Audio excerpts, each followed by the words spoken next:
If you listen to Benito Mussolini, who knew a thing or two about fascism, he said that fascism is the merger of state and corporate powers. Now, people will deny that, and they'll say that's not exactly what he said, but if you really look into it, that's what he said.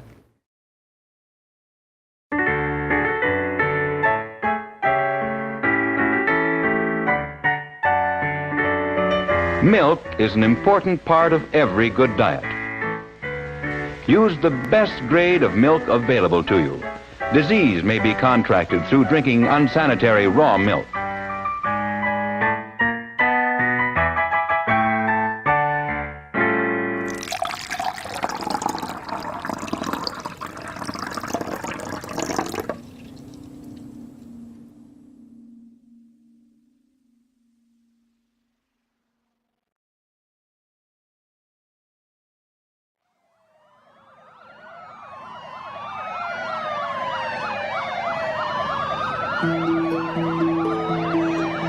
In 2010, there was a simultaneous raid on 2 different locations in California.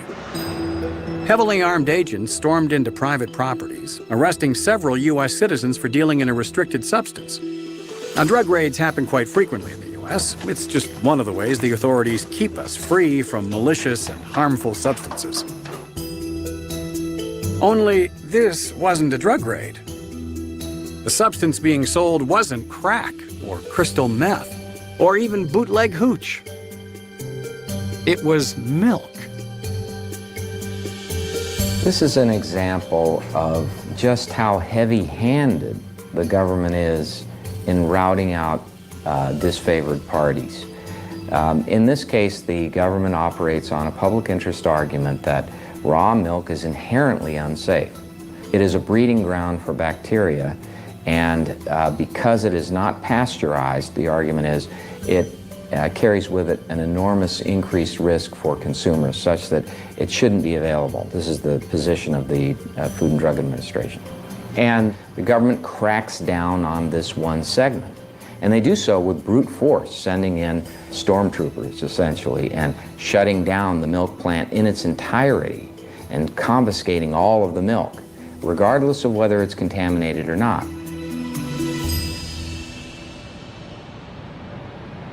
The FDA raided this organic market in order to keep us safe from the dangers of unpasteurized milk.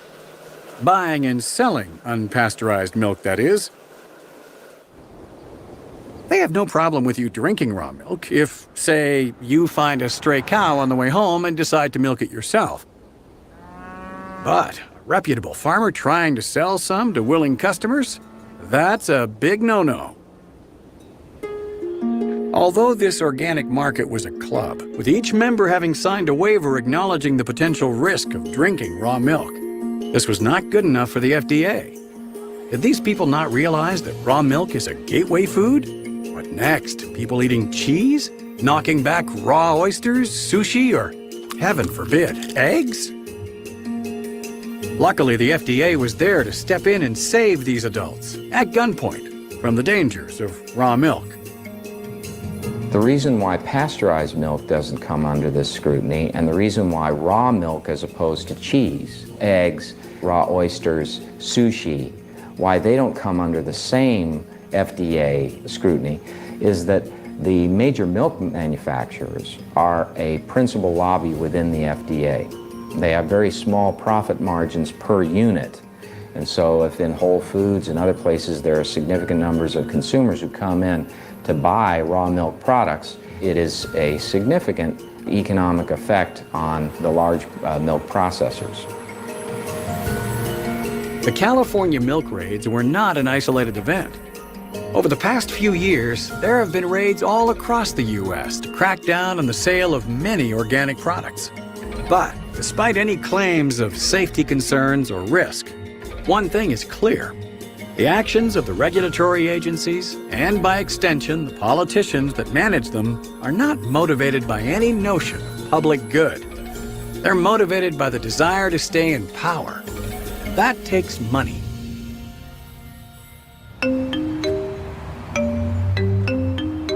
The problem with the U.S. political system is that it revolves around money. And so immediately that sets off this dichotomy of those who can afford to play in the system and those who can't. To run for office, you need $1.5 million. You need about $11 million to run for the Senate. So if you don't have money, where do you go? You go to the people who have a hand stretched out with money, ready to fund your campaign, but they're going to want something in return because, of course, they're not giving this money for charitable reasons. It very clearly advantages big businesses because they have more capacity to devote resources to influence buying. Political influence has become just another arsenal in the marketing toolbox of large companies. Only instead of promoting themselves, they use this influence to suppress the competition. And the key to it all are lobbyists. People think that we live in a free market society, and we don't. Big government and big business are way too closely aligned today, especially in the United States. And this, is because of lobbying, basically. We have cronyism. We don't have capitalism in the United States, especially when it comes to the military, and then big medicine, big food, like Monsanto, with all the GMOs and stuff. Most people don't want it, but yet it's being forced on us because Monsanto has such leverage in Congress through all the lobbying of the food industry. So what is lobbying? Well, simply, lobbying is the act of influencing decisions made by legislators and regulatory agencies. The guys who make the rules. And the people who exert this influence are called lobbyists. Well-connected professionals with slick suits and slicker tongues. Lobbyists tend to be experts in the fields they lobby for. They advise lawmakers on how to make sure Americans are getting the most benefit from the laws they pass, while also reducing potential harm. It's a good idea. Why wouldn't you want an expert's advice? Here's where things get screwy. Sometimes the lawmakers decide the cash is greener on the other side, so they become lobbyists themselves. They leave government and join a private company, taking their connections and influence with them. This phenomenon is called the revolving door. People going from regulating an industry to working in that same industry, and sometimes back and forth multiple times. Corporations love having such powerful people on their payroll, so they do everything they can to lure them over. And for their part, the regulators help out by making a few choice laws to benefit their future employers. And with the spin of the door comes a host of new laws that benefit some companies, hinder others, but business keeps rolling, and in the end, no one really gets hurt. Except, of course, the people. You'll see members of Congress who will take on issues defending one particular special interest and then go out to work for that special interest after they leave. And the same is true of all government agencies. In fact, that's considered the normal way to do business in Washington. Big government and big business essentially are the same, are they not? What's the difference between a corporation and a government agency when the corporation buys the politicians with campaign donations and the politicians do as they're told in passing laws that the corporation would have passed had the corporation been the government? Sadly, this phenomenon is all too common today, and it's not specific to just one industry. Rather, it seems that many of the agencies which have the power to influence our daily lives are corrupted by the revolving door. When you have delegated power to committees and government officials and agencies to regulate the economy, it always leads to corruption. It's too tempting for people not to use that power for their own personal agendas. And the revolving door is merely proof of the fact that when you give government and its agencies the power to regulate commerce, it always will lead to corruption. 9/10 of all federal law is not the product of those we elect, but rather the product of the unelected heads of these bureaucratic agencies. So we do not have a limited federal republic in the United States. What we have instead is an unlimited bureaucratic oligarchy in which these bureaucratic agencies operate largely without any accountability. This isn't a representative form of government. They only represent the most powerful and the people that give them the most amount of money. The corporations, the multinationals, have taken over. Whether it's agriculture, whether it's broadcasting, whether it's pharmaceutical, whether it's retail, you name the field, a few control it all.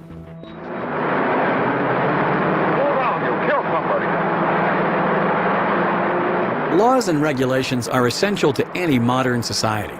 There are some activities that need to be controlled or prevented for the sake of the common good. Which side of the road you can drive on. Whether a 5-year-old should be able to buy a bottle of Jack. How many return trips you can make to a buffet in a single sitting. Okay, maybe scratch that last one, but you get the idea. But with so much collusion between regulators and the industries they regulate, the laws governing our daily lives are becoming excessive, unnecessary, and often downright nonsensical. Keeping the public safe and free is no longer the primary goal for a number of our lawmakers. There is little done by the federal government that is not influenced by a choice to favor one special interest over another. A lot of regulations are adopted with a public interest veneer, but underneath they're the product of negotiation between industry leaders and government to create a barrier to entry. And many of these actions taken have enormous economic consequences, both eliminating competition to a company and enhancing their economic status. This relationship between big business and government agencies not only affects their competition in the economy, but all of us in our day-to-day lives. What you want to do in an economy is you want to produce the products and services that are in greatest demand. And no one knows that except the market. But when politicians come in and they substitute their own judgment, generally they're not even trying to outguess the market and figure out what's best for us. They're generally just trying to give an advantage to one particular individual or group of individuals at the expense of another. And so there are clear winners and losers. Whoever's on the receiving end of a subsidy or government expenditure versus who's getting regulated or taxed. But regardless of the individual winners and losers, collectively we lose because wealth is destroyed. Resources are allocated in a less than optimal way. If you can pay enough money, you can make sure that you win on whatever issue you are concerned about. Maybe it's stopping legislation, maybe it's to get something passed, but ultimately you're looking to shape policy. And that policy has real impact in our daily lives. It shapes what kinds of products we can buy at the store. It shapes how safe those products are. It shapes what we are allowed to know about those products. The FDA's war against unpasteurized milk is just one example of the way large food producers are using their connections in Washington to limit our choices at the grocery store while increasing their own profits. But it is by no means the only example.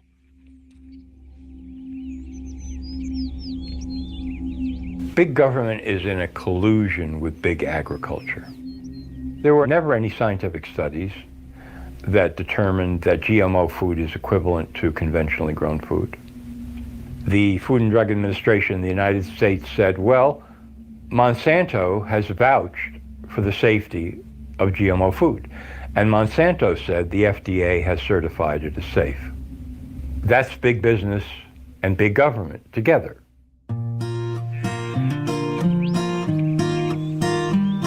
But some small, independent farms are choosing not to use patented GMO crops or work for larger agribusiness concerns. Some just want to supply their local area with nutritious, farm-fresh food.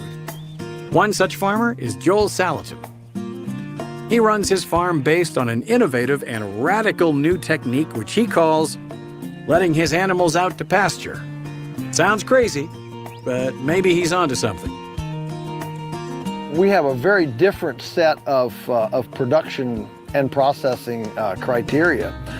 First of all, our animals move. They're not in great big confinement animal feeding operations. Our animals don't do drugs. We don't vaccinate, we don't medicate, and we run our farm on the closed carbon cycle as opposed to buying in chemical fertilizer from outside.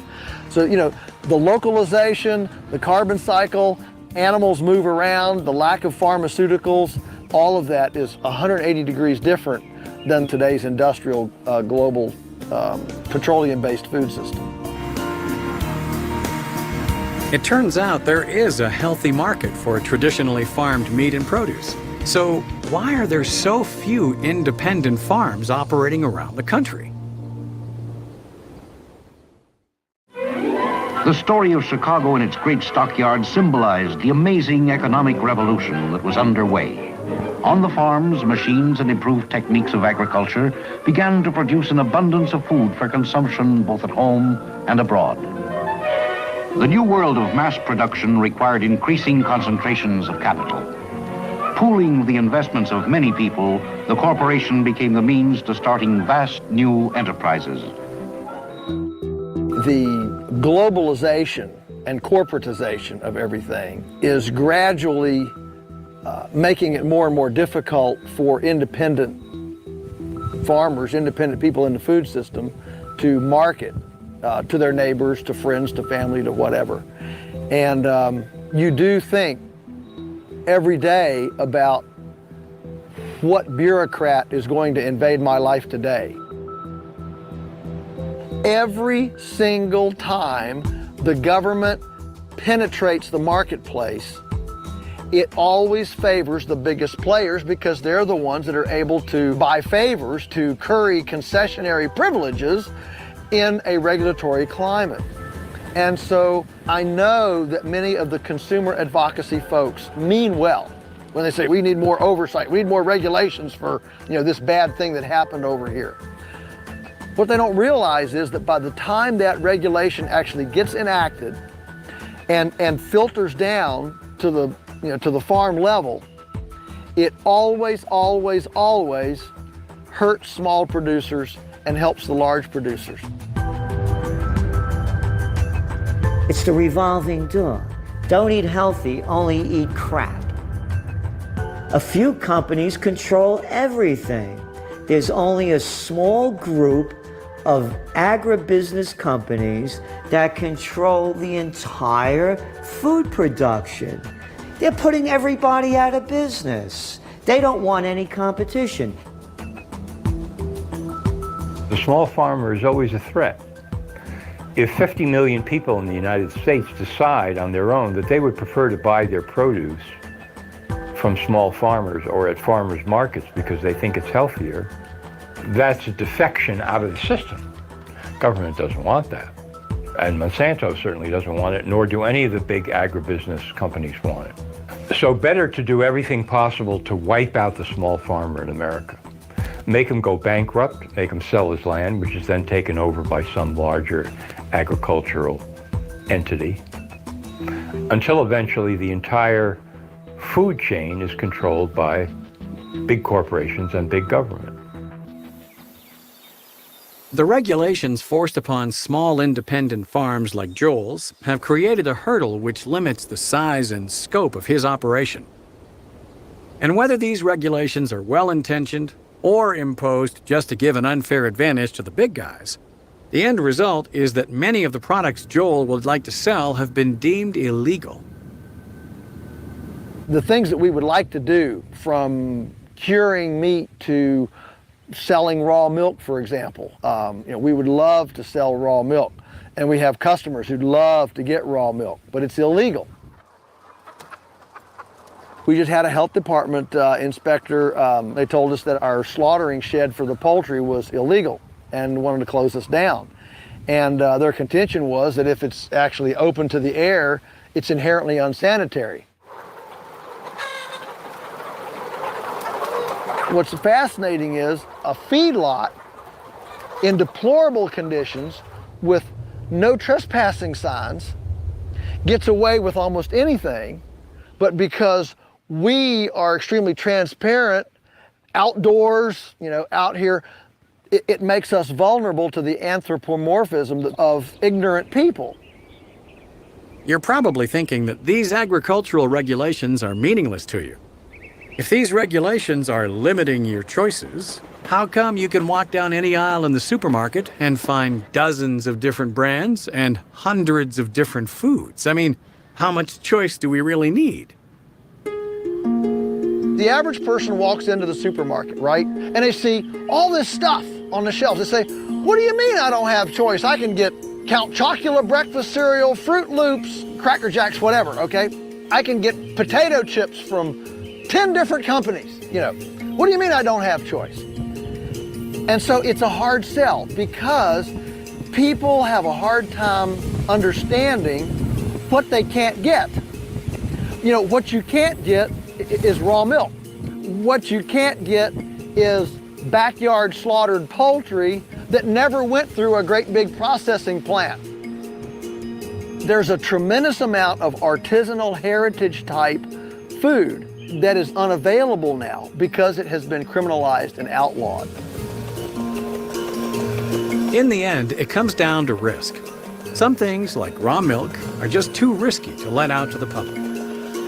After all, contaminated raw milk could theoretically be as harmful as poison.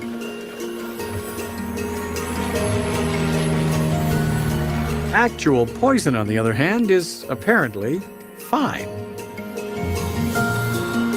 If you want to talk about risk, isn't it fascinating that the very entity that gave us DDT, that gave us mad cow, that gave us cloning, that gave us GMOs, these are very risky things. I mean, whether or not you believe in them or not, you have to appreciate those are all very high-risk things.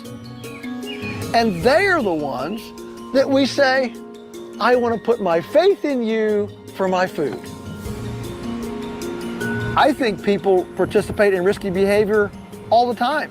I think if you're feeding your kids pasteurized milk, Cocoa Puffs, Count Chocula cereal, and Fruit Loops, that's risky behavior. But the government has decided that that's not risky behavior. What's risky behavior is drinking a glass of raw milk. When it comes down to it, not being able to get raw milk isn't that big a deal. I mean, who needs raw milk when you can get deep-fried mozzarella sticks or tasty, tasty chicken fingers? After all, food is food, right? I think it's important to realize that in 1979, when the first USDA food pyramid came out, with grains on the bottom, that was the beginning of the obesity and type 2 epidemic because it put carbohydrates on the bottom. And it's quite a profound reality that America today would be far, far healthier if the government had never told us what to eat. So maybe you overdo it slightly on the saturated fats and imitation cheese. Who cares? We've got access to the best drugs in the world. Whether you have a resting heart rate of 116, that third cheeseburger has you sweating like Shaq at the line, or you're just feeling queasy from all the drugs you're taking, there are drugs out there to help you.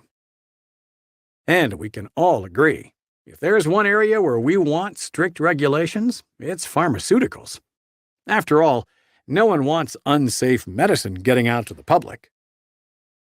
There are, of course, several drugs, many drugs, that are helpful. But what concerns me is that a significant minority of drugs that have been approved by FDA have been approved over the FDA's own medical reviewers' objections on safety grounds. And many, many unsafe drugs have been admitted into the marketplace that actually cause death, liver failure, kidney failure, heart attacks. These drugs are on the market, many of them still, and are approved yearly. It is thanks to such rigorous quality control by the FDA that a drug like Vioxx, which caused over 100,000 heart attacks and tens of thousands of deaths, was swiftly pulled from the market after only 5 years, and $2.5 billion in profit for the pharmaceutical giant Merck. When an FDA commissioner knowingly approves an unsafe drug like Vioxx and keeps it on the market, even though there are 140,000 heart attacks from Vioxx and 60,000 deaths from it, and still stands in defense of that company, Merck, there's something wrong here. There's something dreadfully wrong. Why can't that person be held accountable? And yet they get away with it. Not only do they get away with it, but in the case of the commissioner who did that, Lester Crawford, he ends up being employed by a company called Policy Directions, Inc. at a very high capacity, and that company represents Merck.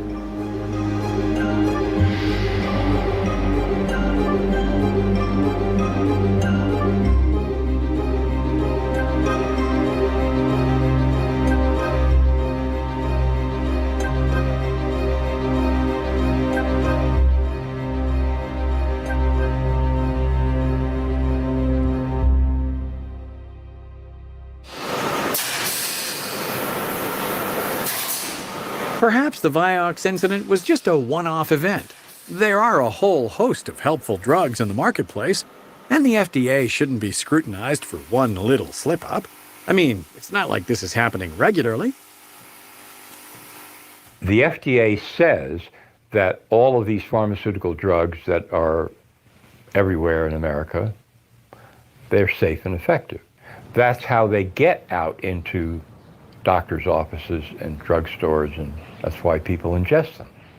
Well, 106,000 people every year in the United States are killed by FDA-approved pharmaceutical drugs.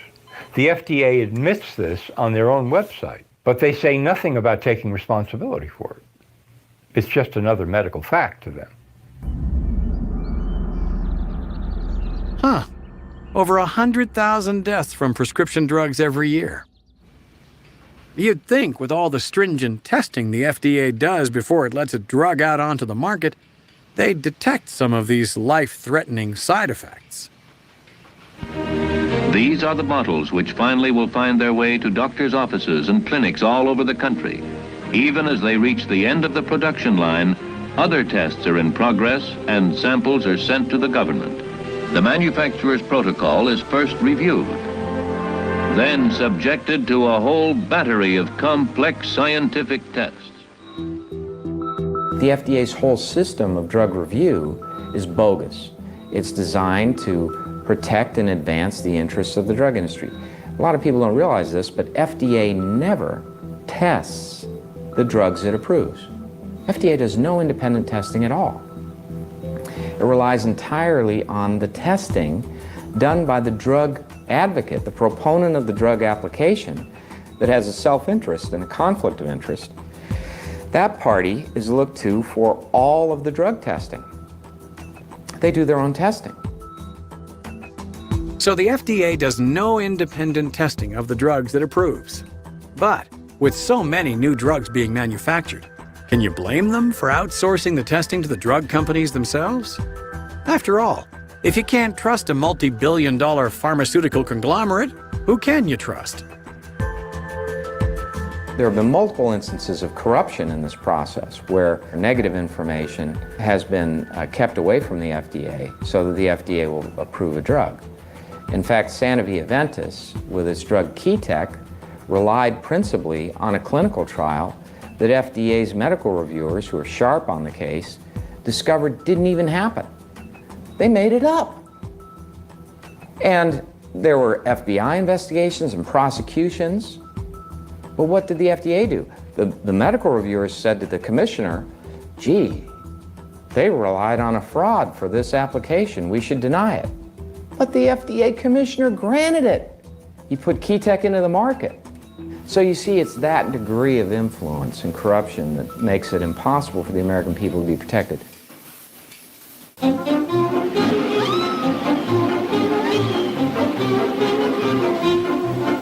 With drugs being approved by the FDA, despite the objection of their own medical reviewers, there can be little doubt the revolving door is alive and well in the pharmaceutical industry.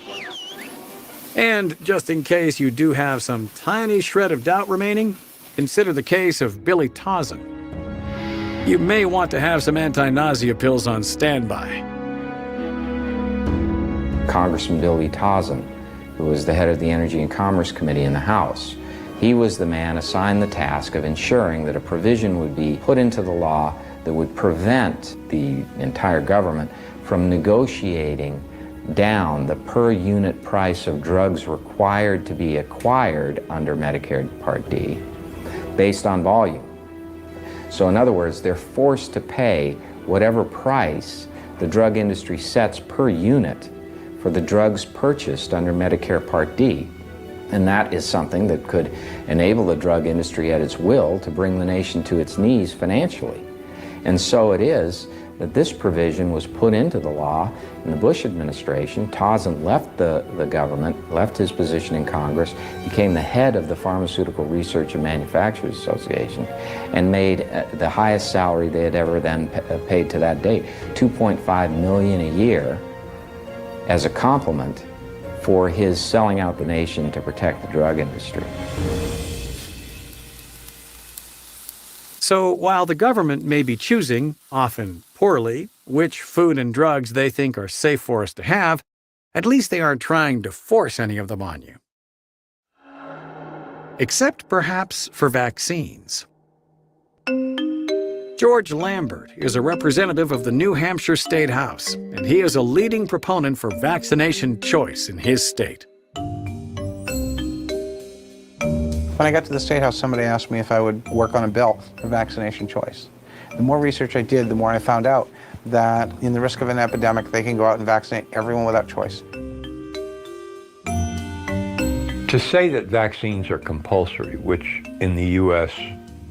is the struggle right now, every state has their own exemptions that parents can claim. But now, the push is on to say that we're going to force you to get vaccinated, whether you like it or not. You don't have the freedom to decide. If we talk about medical safety and freedom, everybody should have the choice of what medical procedures they want.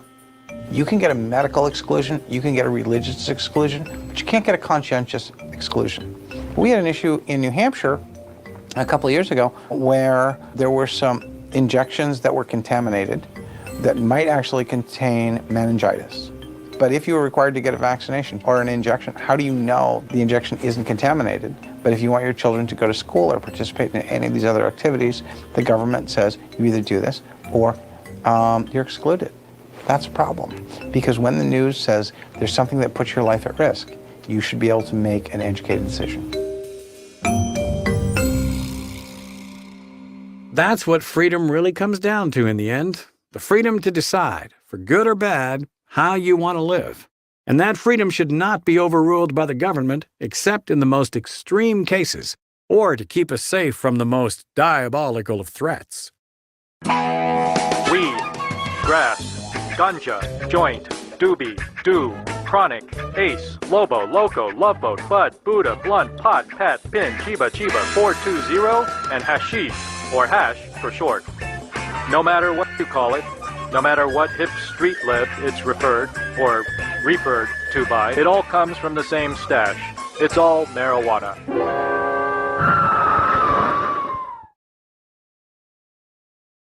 Marijuana, one of the most dangerous drugs known to mankind. Responsible for almost as many deaths per year as asteroids or shark attacks, it can cause an otherwise healthy adult to giggle or get a bit hungry. Thankfully, the brave men and women from numerous agencies have been waging a tireless and expensive war against this dangerous plant for decades. The war on drugs is a war on the people. It's a war to fight for the pharmaceutical industry so they could sell their psychotropic drugs. I mean, Jesus, how many people that I hear horror stories from their children whacked out on Vicodin. Oh, that's a beaut. Yeah, how about a little OxyContin, to make you happy? Feel some pain, this will get rid of it. But don't get high, man. No weed, it's gonna kill you. You saw Reefer Madness. Reefer Madness is a celebrated PSA film produced for the U.S. government. Known for its even-handed and unbiased approach to the subject of marijuana, which it claims is worse than heroin, it saved generations from the dangers of marijuana. Even a single puff of Mary Jane can make you dance like a fool, laugh uncontrollably, or violently murder your friends. How embarrassing. NORML is a non-profit organization whose aim is to legalize cannabis throughout the United States. There are 800,000 people a year arrested in the United States on marijuana charges, 90% for possession only. So over a 40-year period now, that's roughly 27 million people have been arrested on marijuana charges. So it's created a huge universe of people who have been effectively screwed by the government. When we sued the DEA in the classic case NORML versus DEA, the judge ruled in 1988 in his final decision that marijuana, quote, is the safest therapeutic substance known to man. That's a pretty strong indictment against the rest of the drugs. So the courts acknowledge that marijuana is the most therapeutic substance known to man. But since as early as the 1930s, marijuana has been the subject of countless heavy-handed and fallacious propaganda. Long-term use of marijuana can lead to a psychological dependency. Soon, you'll be taking all sorts of measures to get your fix. People will start calling you names like pothead or Smoky McBongwater. Losing all motivation, it's likely that you will drop out of school, take a sudden liking to sitar music, and maybe even get felt up by a cop or two. Marijuana has been propagandized by the United States government and its surrogates at the state level for at least 75 years. There are 1,200 Partnership for Drug-Free America ads, and 85 to 90% of those ads have been against marijuana. And the name alone, Drug-Free America, deserves nothing but pure laughter. Drug-free America. This is the most drug-addled society in human history. And the Drug-Free America Association was originally founded by the alcohol, tobacco, and pharmaceutical companies, which, last I checked, their business model is distributing drugs. Personal feelings about marijuana aside, there is no denying the fact that criminalization of the substance bears little parity with other substances in the same area, such as alcohol or tobacco. But with all the millions being spent on preventing its use and prosecuting individuals who use it, who stands to gain? There are entities out there that strongly lobby for the status quo to stay in place. Law enforcement, the very government agencies born of the prohibition, like the Partnership for Drug-Free America, the DARE program, the DEA, the Drug Czar's office, they will always oppose legalization. 3 would be the alcohol, tobacco, pharmaceutical companies that play both ends of the middle. They try to start things like the Partnership for Drug-Free America, but pretty clearly don't want to really have a drug-free America.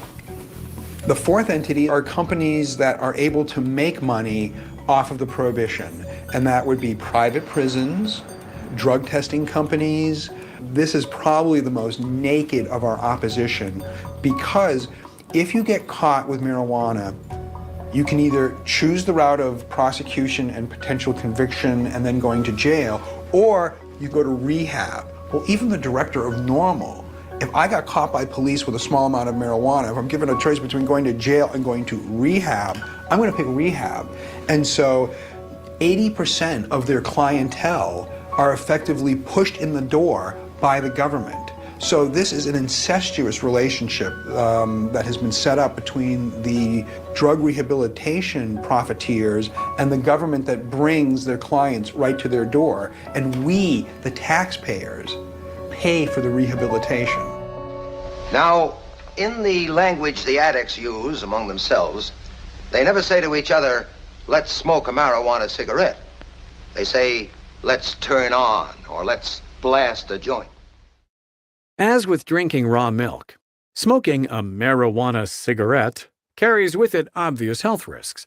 But whether you want to blast a J or buy an outdoor slaughtered chicken from your local farmer, powerful lobbying groups have colluded with regulatory agencies to limit your freedom of choice.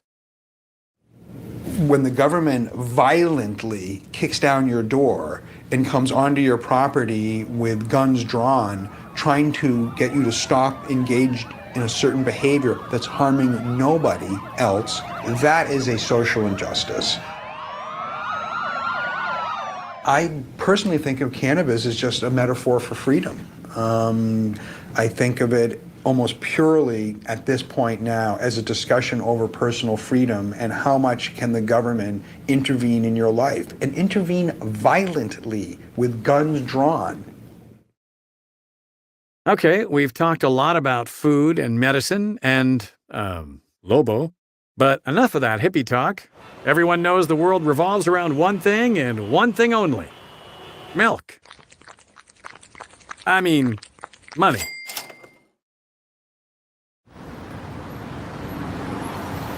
But similar to independent farmers, small firms in the financial sector also face heavy regulations which benefit the large players.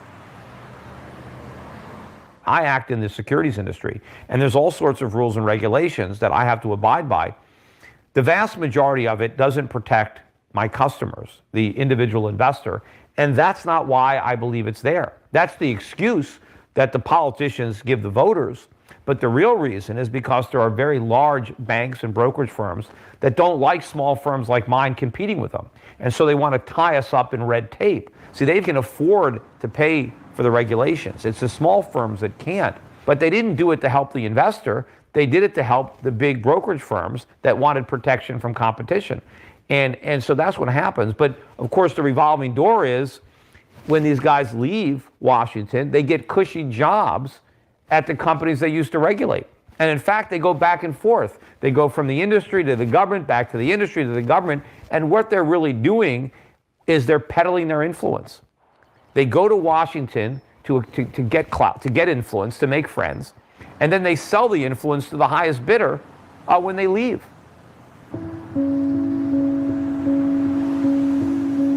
Sadly, the finance industry may be the best illustration of the intertwining of government and big business. For example, the current Secretary of the Treasury, Jacob Lew, was reportedly given a $950,000 bonus by his former employer, Citigroup, just for taking a job at the Treasury.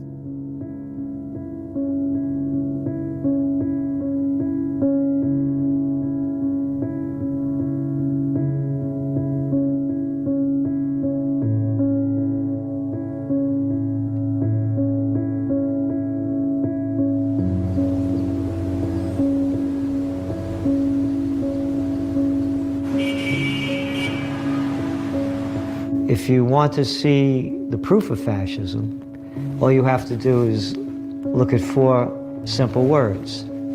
Too big to fail. The merger of state and corporate powers. When America had a financial crisis in 2008, the whole game changed.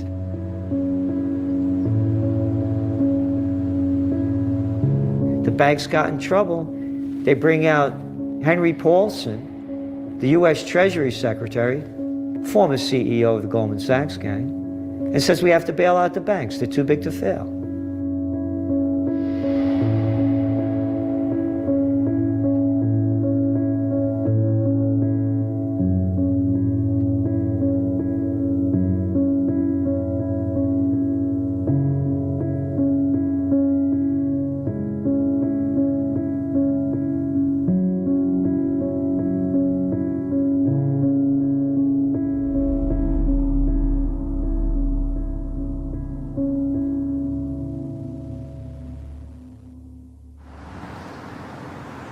The subprime mortgage crisis of 2008 was the biggest economic crash since the Great Depression. In the midst of the crisis, the financial media demanded stricter regulations on the financial industry.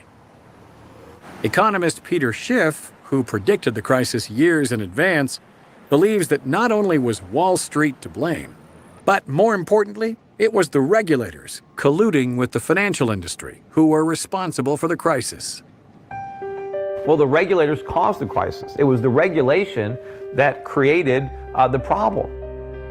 I was talking about the coming housing crisis in 2002, 3, 4, 5, 6, and I was pointing out exactly how the government and the Fed were creating the problem. So the people that now said we didn't have enough regulation, where were they back then? Why didn't they say we needed more regulation in 2004, 2005? The fact of the matter is, it was the regulations that were in place that caused the problem. The Federal Reserve, in order to stimulate the economy, brought interest rates down to 1%. And what that did is it enabled people to borrow money more cheaply to buy houses. In the meantime, too, the government was also guaranteeing the mortgages. And this was the real problem. The way the market regulates banks is that individuals want a safe place for their money. And so they will shop around for a safe place. Therefore, market pressures force the banks to do prudent things to attract deposits. But once the government comes in and says, your money is safe no matter what, now the customer doesn't value safety anymore because the government has guaranteed it. But the problem with the government regulation is it's ineffective and it ends up being politicized. Because if you remember, during the housing days, as lending standards kept being lowered and lowered and lowered, it was the government that was leading the charge to lower standards. Because the voters wanted to buy more houses, because housing was thought of as a way to get rich. And the only obstacle was the down payment, the credit score, and so it was the government that was pressuring banks, hey, forget about credit scores, lower those down payments. So the banks are risky, the mortgages are risky, nobody cares about anything because the government's trying to make everything good. The government's trying to say, don't worry about risk, because if you fail, we're there to catch you, we're there to prop you up. And then when it doesn't work, capitalism gets a bad name, as if any of this has anything to do with capitalism. Skipping ahead to 2011, we find the story of MF Global, a commodities brokerage firm headed by former Senator turned Governor of New Jersey, Jon Corzine. It wasn't a pleasant return to Capitol Hill for former Senator Jon Corzine. He was subpoenaed to tell lawmakers how the company he headed, MF Global, collapsed and what happened to $1.2 billion of customers' money. I simply do not know where the money is or why the accounts have not been reconciled to date. Don't you hate it when you can't find your keys, your phone, or $1 billion of other people's money? It's so frustrating. But as uncomfortable as Corzine may have been sitting there and pretending to feel bad, others felt a little more MF'd by the situation. I got burned by the MF Global scandal. That's when Jon Corzine, the former governor, Democratic governor of New Jersey, and former senator of New Jersey, and former head of the Goldman Sachs gang, after he did a stint with those, he was the head of MF Global. Yeah, MF. Perfect. MF Global went into my segregated account and stole my money. 6 figures, and I work hard for my money. I wasn't speculating in the markets. He went in and stole my money. While investigating how this money was stolen out of his account without the financial regulators intervening, Mr. Salente's investigations found the telltale squeak of the revolving door. The CFTC is the agency which regulates brokerage firms like MF Global. At the time of the MF robbery, the CFTC was headed by one Gary Gensler, a close colleague of Corzine's.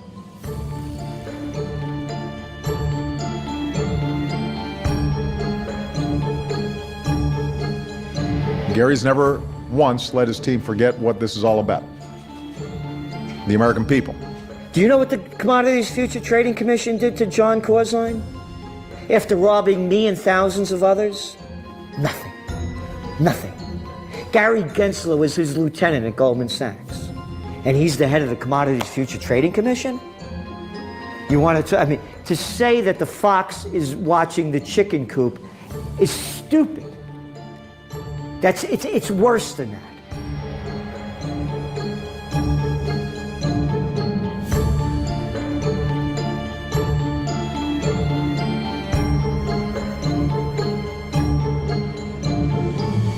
The MF Global collapse is an example of the alliance between regulators and big business in the financial industry.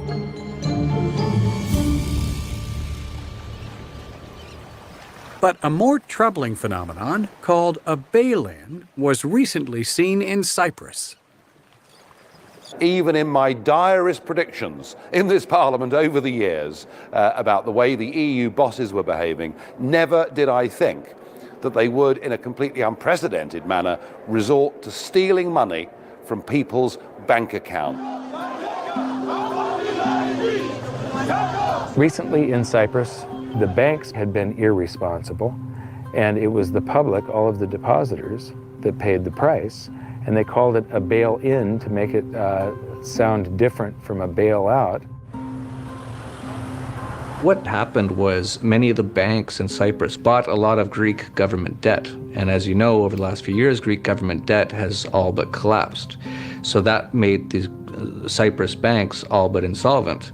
And they went, just like always, the big banks went with the government and said, hey, we're broke. Can you help us out and steal money for us? And that's what they did. They just said, take 50% of anyone over $100,000, take 50% of all their money, just take it.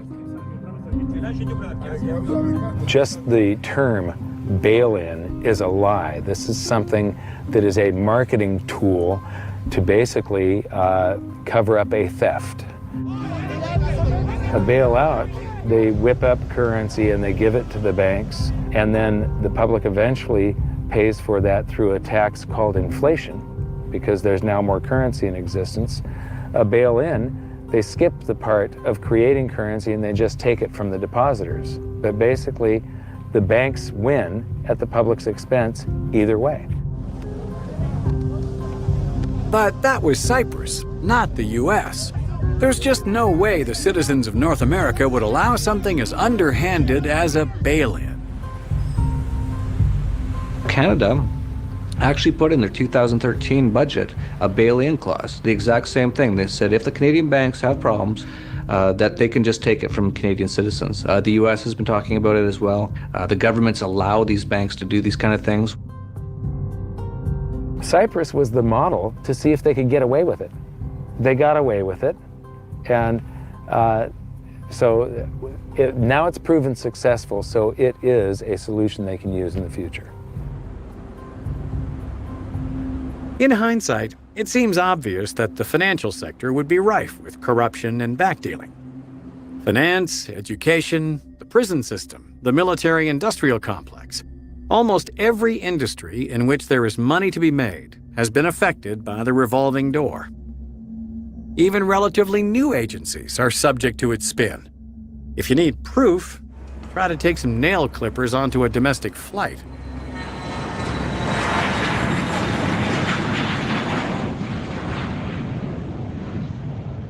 When you go to the airport, the TSA agents, want to go out and they want to invade your privacy. They want to look through your bags. They want to do all of this stuff. And you don't have the option to say no. Once you get in line, you can't get out. Now, what is the point of the entire TSA system?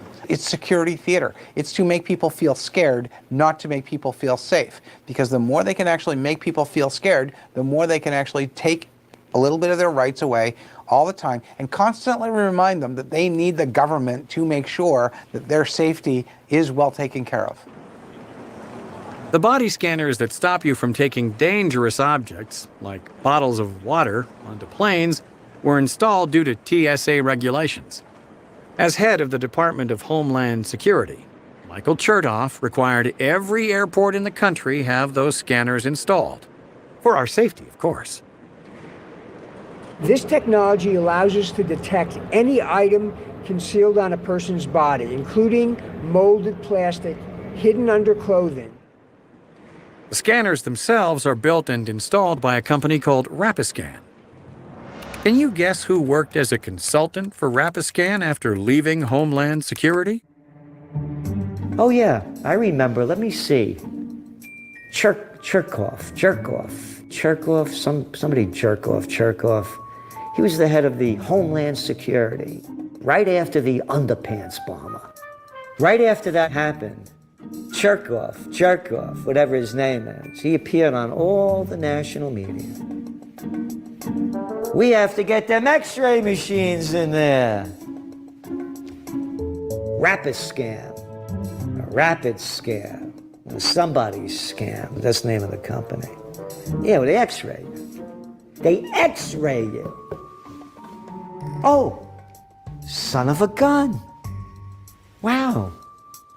Cherkoff is a consultant for that company after he left Homeland Security. Okay, let's get this straight. GMOs, safe. Raw milk, unsafe. Preparing poultry in the open air is unsanitary, but drugs that cause heart attacks are fine. Blasting a joint will make you want to kill.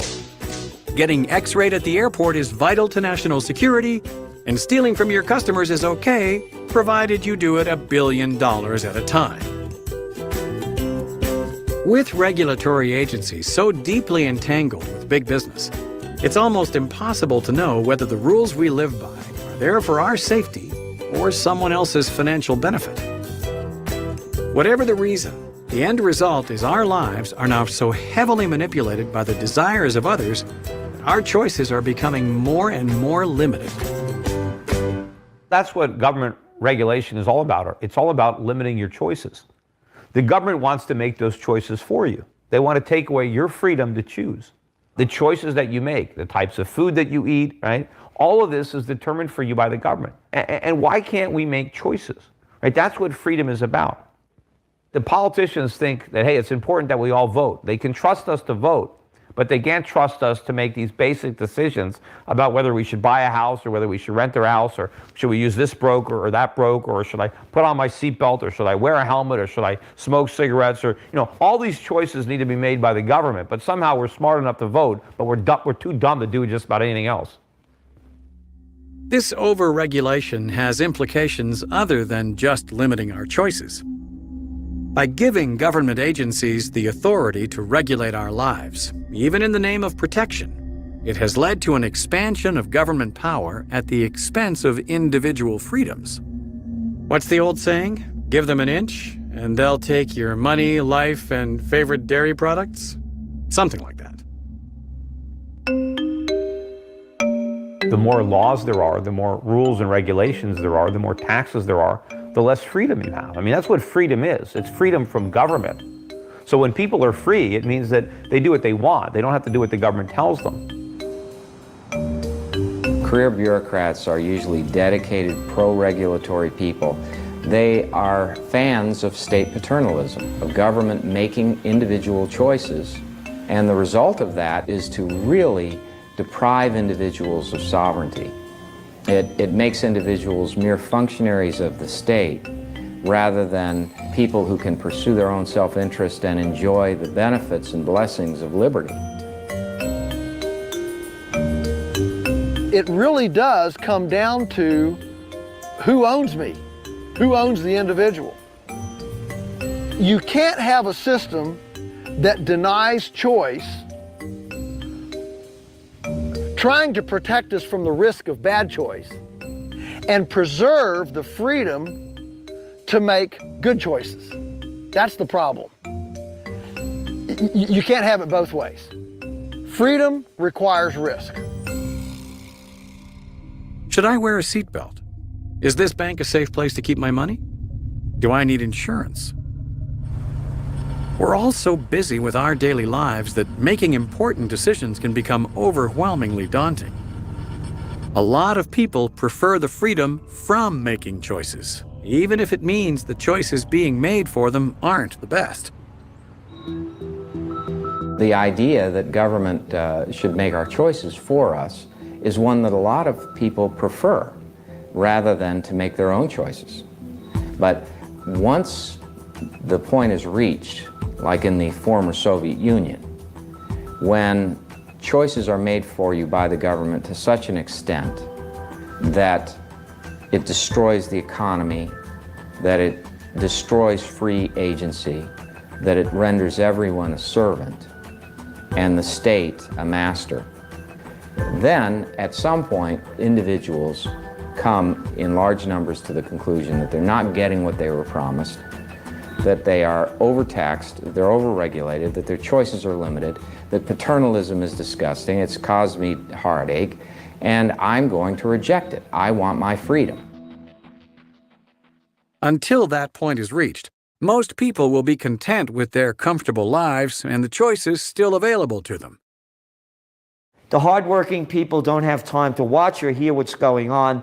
They're working 24/7. They're trying to make ends meet. So, what does America watch? Hey, you know, Kim Kardashian's pregnant. She's going to have a kid real soon.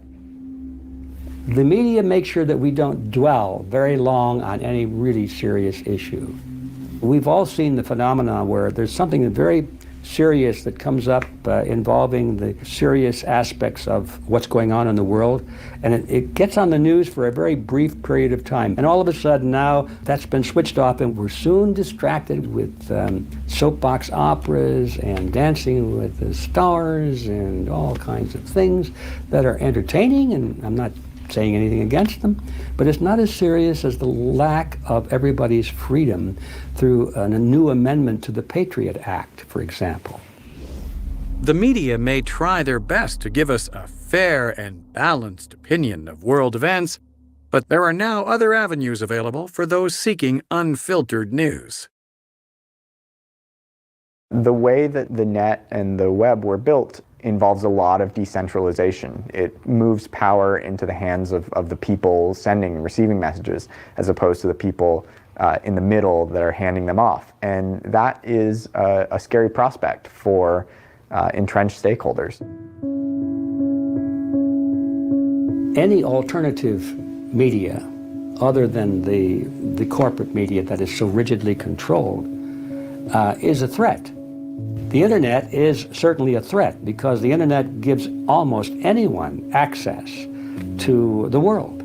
So now, are we surprised when the political figures who don't like that are constantly worried about how can we stop this? Well, the formula has been tried and true. It always worked. Just tell the people that there's a threat out there that only the government can control. I mean, there's a threat of child pornography or crime or terrorism or cyber terrorism or something. We have to control the internet for your good, folks. Otherwise, you're going to have a big problem. That's why they're working around the clock to try and scare people into thinking that the internet must be controlled by our fine, trustworthy political figures. They want to be the ones that control the internet and tell the world what is proper and what is improper. If you look at the history of communications media, people said with cable television we'll finally be free of centralization, and with the telegram we'll finally be free of centralization. And really the worst case scenario would be if we saw that history just repeat itself exactly. If we saw this amazing decentralized distribution method, the most effective one ever produced in the history of humanity, if we saw it captured by a handful of centralized stakeholders and them controlling and surveilling the communications that go through it. Good things, unlike processed cheese, never last. In an attempt to regulate yet another slice of our lives, legislative bills are already in the works to try and control the internet. But rather than wait for pesky red tape like passing laws, the government has been proactive in trying to censor the internet, for our safety, of course. For example, with the help of their good buddies in big finance, they were almost able to shut down the controversial website WikiLeaks. Think what you will about WikiLeaks.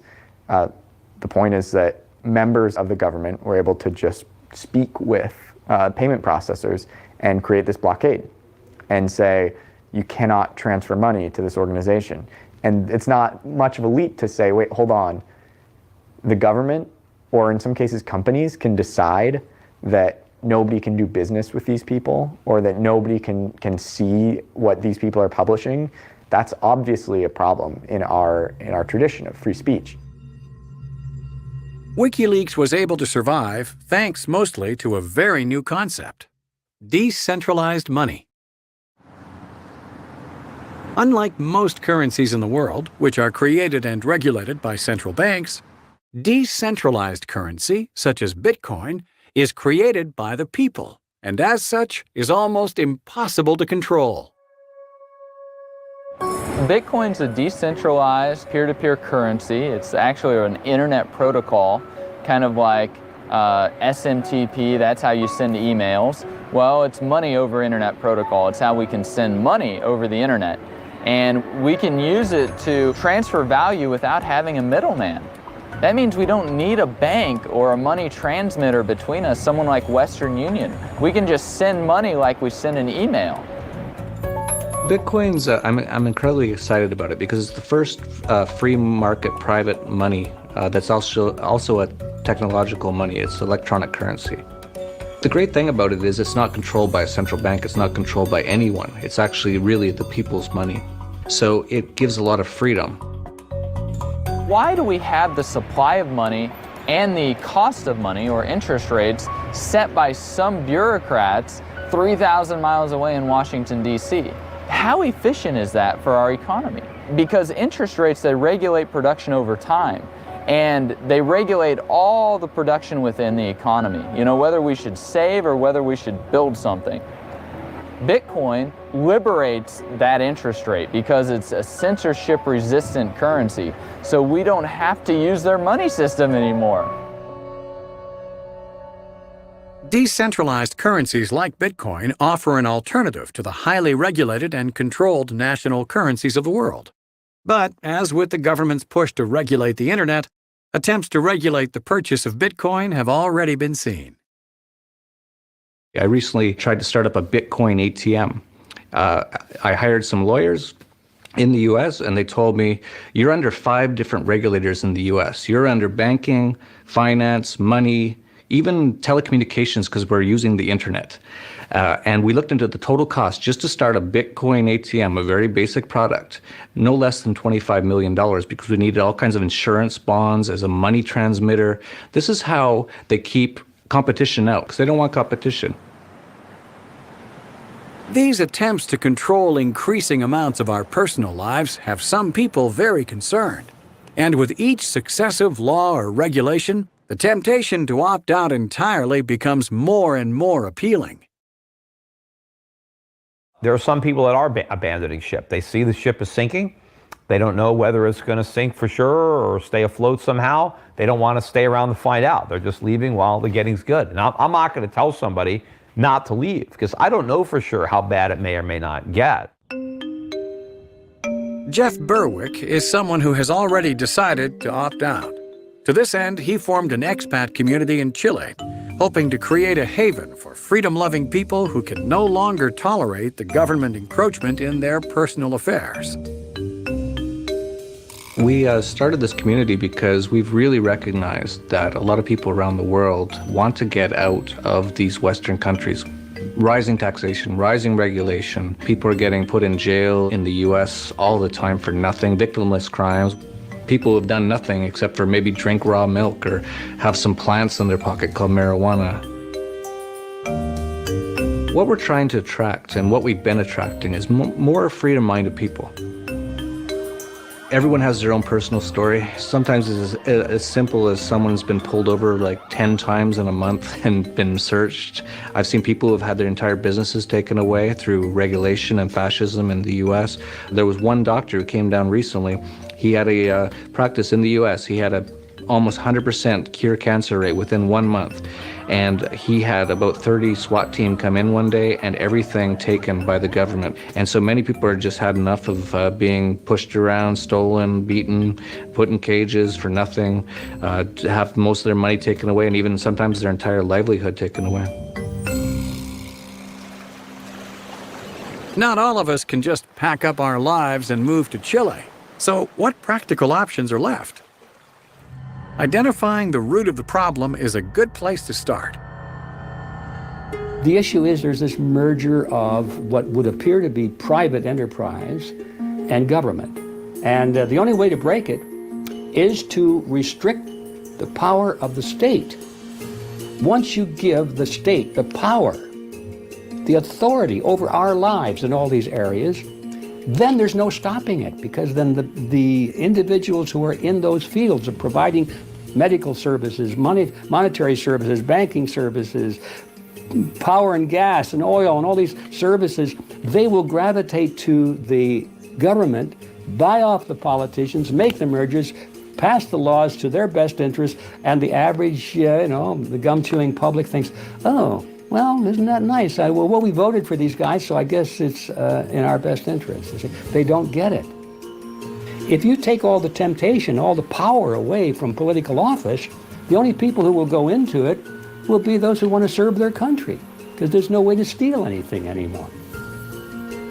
The only idea that I have as far as trying to make government smaller is that in the United States we've got the Constitution, but every government could pass some sort of amendment to their Constitution or whatever that says that for every law, act, code, or regulation that these screwballs want to pass, that they've got to find 2 old laws, codes, acts, or regulations that they have to repeal. That's the only way that I can think of making government smaller. And the same thing goes for all of the agencies. If they want to open up some other agency or department, they've got to close too. Individual freedom is what defines humanity. Although laws and regulations can make us feel safe from the threats we may face, all the safety in the world means nothing without the freedom to live as you choose. Freedom is the most important and indispensable characteristic of mankind. We can be induced by promises from government to depart from our liberty, but there's nothing more profound for an individual than when they are denied something they very much need because they made a decision earlier on to part with their freedom. And so, when you're terminally ill, and you suddenly discover that you can only have access to FDA-approved treatments for your disease, and you're told by the doctors treating you that there is no drug to treat your condition. And then to survive, you're going to have to find something else. And you discover that your desire and your freedom of choice to attain that end are blocked by the Food and Drug Administration. And so when you need your freedom the most, it's been taken away from you. When you've been in a family that has had a milk farm for 300 years or more, and suddenly federal agents come in and they do a raid on your farm as if you were a drug kingpin engaged in international drug sales, and you're only selling milk. And then you realize your whole life has been turned upside down. Or you are a small businessman who discovers that just to operate a gas station, you have to comply with EPA regulations that will cost you more than it will to run the gas station in profit. Or you find out that you want to have a food establishment, a restaurant, and you discover that federal and state and local regulations affecting your food establishment are so great that you have to have lawyers, and you have to have accountants, and you have to have individuals specially trained to comply, and you have to fill out all these forms, and you have to pay all these fees, and you have to get separate licenses just to be in the business of reselling food others have already manufactured and put in the marketplace. It's the end of liberty.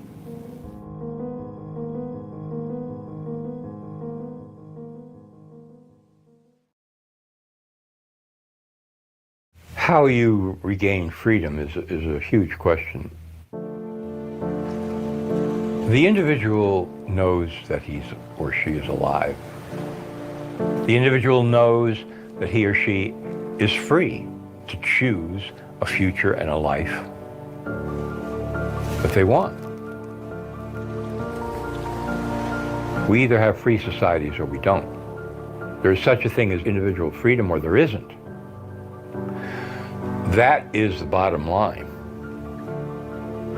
If you want to live a life, a real life, then freedom must exist.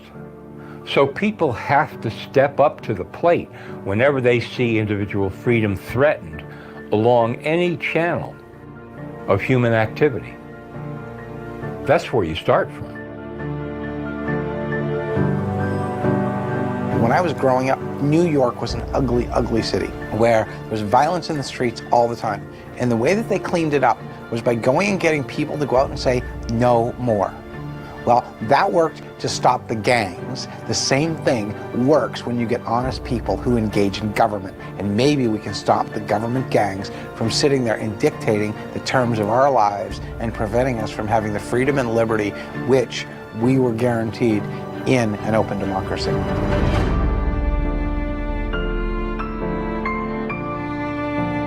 We are all individuals.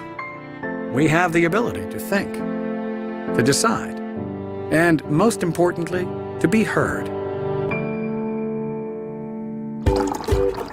It may be time to start crying over spilt milk.